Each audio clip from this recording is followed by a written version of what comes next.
குற்றத்தை தடுக்கக்கூடிய காவல்துறை குற்றங்களை மறைப்பாங்க. நாங்க ஐயா ஐயா சாமின்றோமா?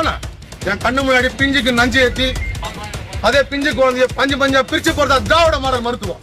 நீ என்ன வந்து தடுக்கிறீங்க எல்லாமே சரிங்க சார்.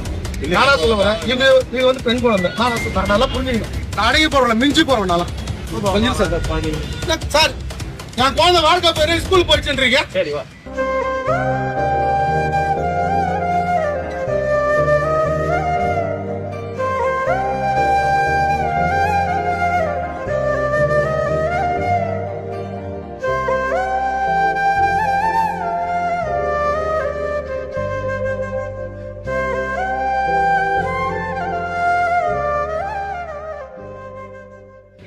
இந்த திராவிட மாடல் இதுக்கு என்ன சார் பதில் சொல்ல போகுது?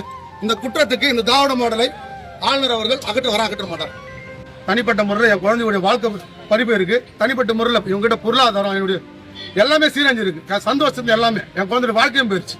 5 வருடங்களாக மருத்துவ குற்றத்தில் ஈடுபட்ட ஒரு அரசு திராவிட மாடல் திரு முத்துவேல் கருணாநிதி ஸ்டாலின் இங்க வரலாற்று எழுது. இதெல்லாம் வன்கொடுமை நல்லா பாத்தீங்க. என்ற தடுத்த காவல் அதிகாரிகள் மேல எல்லாருமே நடவடிக்கை வேணும்.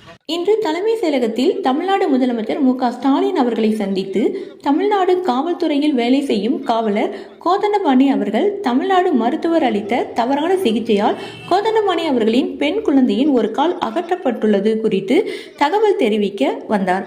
மேலும் அந்த மருத்துவரை கைது செய்ய கோரி மனு அளிக்கவும் வந்துள்ளார். அவரை தலைமை செயலகத்தின் உள்ளே அனுமதிக்காமல் வெளியே அனுப்பி உள்ளனர். கோதண்டபாணி அவர்கள் தன்னுடைய துயரங்களை பத்திரிகை செய்தியாளர்களிடம் மனமுருகி கூறியுள்ளார். தமிழ்நாடு டுடே செய்திகளுக்காக காஞ்சிபுரம் மாவட்ட செய்தியாளர் வெங்கடேஷ் ஷா. டீன் திரு முன்னாள் பிஎஸ்டி RGH இது பேரறி ராஜன், அதே போல டைரக்டர் ஆஃப் மெடிக்கல் எஜுகேஷன் திருமதி சாந்தி மலர், இது இல்லாம தமிழ்நாடு மெடிக்கல் கவுன்சில் மேலே சேர்த்துதான். இதுல வந்து அக்யூஸ்ட் பார்த்தீங்கன்னா மா சுப்பிரமணியம் அக்யூஸ்ட் இருந்தான். ஒரு குற்றவாளிய சட்டசபைக்குள்ள வச்சு அழகு பாக்குற திராவிட மாடல் இது எப்படி இது நடந்த விஷயம் தெரியும். எப்படி உள்ள உட்கார அழகு பாக்குற ஆளுநர்கிட்ட பல முறை கொடுத்து பார்த்துட்டோம். நடவடிக்கை எல்லாம் என்ன பண்ணிட்டோம். பிஜேபி கவர்மெண்ட் மறைமுகமா சொல்லி பார்த்துட்டாங்க சார். பிஜேபி மூத்த தலைவர்லாம் இருக்காங்க. டாக்டர் தமிழிசை மேடம் இருக்காங்க, முன்னாள் IPS அண்ணாமலை சார் இருக்காரு. இவங்க எல்லாம் கேட்டு பாருங்க. இந்த குழந்தைக்கு இந்த போலீஸ் பிரச்சனை ஆச்சு. இது வந்து இயற்கையில கொடுக்குறாங்க. நேஷனல் சைல்ட் ரைட்ஸ் அப்ப இருந்த ஒரு RG ஆனந்த் மெம்பர் பிஜேபி அவர் கொடுக்குறாரு.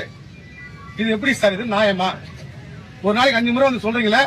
உங்க பிஜேபி அரசு ஒரு காங்கிரஸ் குற்றம் பண்ணி இருக்கு. இதுக்கு என்ன பதில் சொல்றீங்க கேளுங்க.